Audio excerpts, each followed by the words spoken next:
انبیاء کی وراثت کیا ہے؟ علم۔ نبی علیہ السلام کو کس دعا کا حکم ہے؟ قل رب زدنی علما، سورہ طٰہٰ۔ سورہ فاطر میں کس کو کہا گیا کہ اہل معرفت ہے؟ انما یخشی اللہ من عبادہ العلماء، اہل علم۔ سورہ الزمر میں قل هل يستوي الذين يعلمون والذين لا يعلمون انما يتذكر اولو الالباب، بھلا بتاؤ علم والے اور بغیر علم والے برابر ہو سکتے ہیں؟ نصیحت تو قبول نہیں کرتے مگر عقل والے۔ سب کچھ علم کے گرد گھومتا ہے اور آپ علم کی توہین کریں۔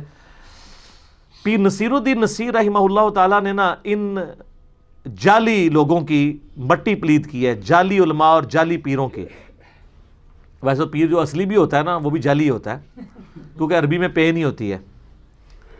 تو باقی ہم چونکہ ایک ریناؤنڈ ہے چیز، خوب مٹی پلید کی ہے ایک اصلی پیر نے، پیر نصیر الدین نصیر رحمہ اللہ نے۔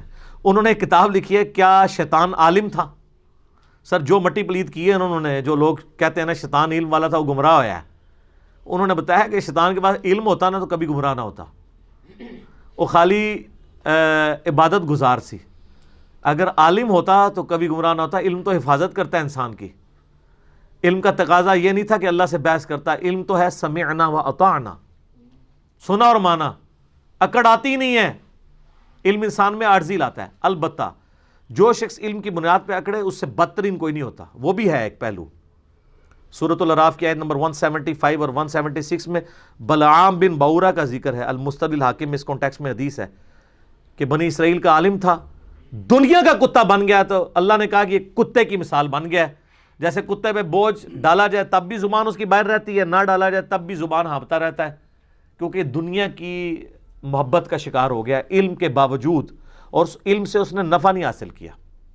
جو علم سے نفع حاصل کرتے ہیں علم ان کی حفاظت کرتا ہے، اور جو علم کو شوکیس میں رکھ دیتے ہیں تو وہ قرآن میں آیا کہ ان گدھوں کی مانند ہے جن کے اوپر پیٹھ پہ کتابیں لدی ہوئی تھی۔ یہ میں کتابیں رکھتا ہوں، وہ کہتے ہیں نہیں جی وہ تو قرآن میں مثال ہے۔ یہ سر یہ قرآن میں اس گدھے کی مثال ہے، گدھا شریف کی، کہ جو اپنے کندھے پہ اٹھاتا ہے لیکن وہ پڑھ نہیں سکتا، تو وہ گدھا شریف وہی ہیں جن کے شوکیس میں لکھے ہیں وہ پڑھتے نہیں ہیں۔ یہاں جو بیٹھے ہوئے ہیں نا وہ پڑھتے ہیں اور آپ کو بھی بتاتے ہیں کہ آپ بھی نکال کے پڑھ لیں، تو وہ گدھے کی مثال نہیں ہے، بلکہ اللہ نے ایسے اہل علم کی تو تعریف کی ہوئی ہے۔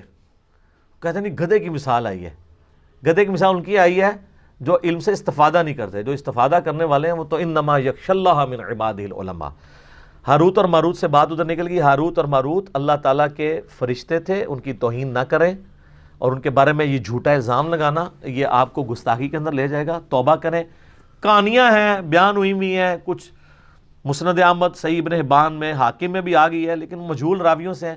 صحیح بات وہ ہے جو میں نے المستدل الحاکم سے 305152 نمبر حدیث جو میں نے بیان کی ہے ابن عباس کے حوالے سے، کہ سارے جھوٹے الزامات تھے، اس کو اللہ نے کنڈیم کیا ہے کہ حضرت سلیمان علیہ السلام نے کبھی کفر و شرک کی تعلیم نہیں دی، کوئی تعویذ دھاگے نہیں کیے، وہ وہی کا علم سکھاتے تھے۔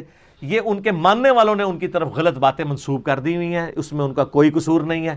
سلیمان علیہ السلام نے کبھی کفر نہیں کیا، وہ تو پکے مواحد تھے۔ اور میں اس کانٹیکس میں ریکویسٹ کروں گا میرا تخت بلقیس والا آپ کلپ دیکھیں ضرور، اس میں نے سلیمان علیہ السلام کا تعارف کروایا ہے کہ کیا وہ شخصیت تھے، اللہ نے ان کو کیا کیا خوبیاں دی تھیں۔ لیکن بنی اسرائیل ان کے خلاف ہو گیا، حالانکہ خود سلیمان علیہ السلام ابراہیمی تھے، ان کی اولاد میں سے تھے، لیکن جب ان کی غلطیاں ہائلائٹ کیں، جس طرح حضرت عیسیٰ علیہ السلام کے یہ خلاف ہو گئے، سلیمان علیہ السلام کے خلاف ہو گئے۔ پھر قرآن میں اللہ تعالیٰ نے یہ بھی فرمایا کہ ہم نے داود اور سلیمان کے ذریعے خود بنی اسرائیل پہ لعنت کروائی ہے، تو وہ تو ماننے کے لیے تیار ہی نہیں تھے۔ ان ہستیوں کو اللہ نے ان کو عزت دی، نبوت سے سرفراز فرمایا، عزت دی، کتاب نازل کی، زبور ان کے والد کے اوپر، اور جانشین بنایا ان کو۔ تو یہ نقشِ سلمانی پھر بھی چل رہا ہے، سلمانی ٹوپی بھی چل رہی ہے، پتہ نہیں کیا کچھ چل رہا ہے سلیمان علیہ السلام کے نام کے اوپر۔ سب کہانی ہے سر، قرآن سے جڑیں، احادیث سے جڑیں تو آپ کو سچائی پتہ چلے گی۔ ٹھیک ہوگا جی؟ اللہ تعالیٰ سے دعا ہے جو حق بات میں نے کہی اللہ تعالیٰ ہمارے دلوں میں راسخ فرمائے۔ اگر جذبات میں میرے منہ سے کوئی غلط بات نکل گئی، اللہ تعالیٰ ہمارے دلوں سے ہی محو کر دے، ہمیں کتاب و سنت کی تعلیمات پر عمل کر کے دوسرے بھائیوں تک پہنچانے کی توفیق عطا فرمائے۔ سبحانک اللہم و بحمدک، اشہد ان لا الہ الا انت، استغفرک و اتوب الیک، وما علینا الا البلاغ المبین۔ جزاکم اللہ خیرا، احسن الجزاء۔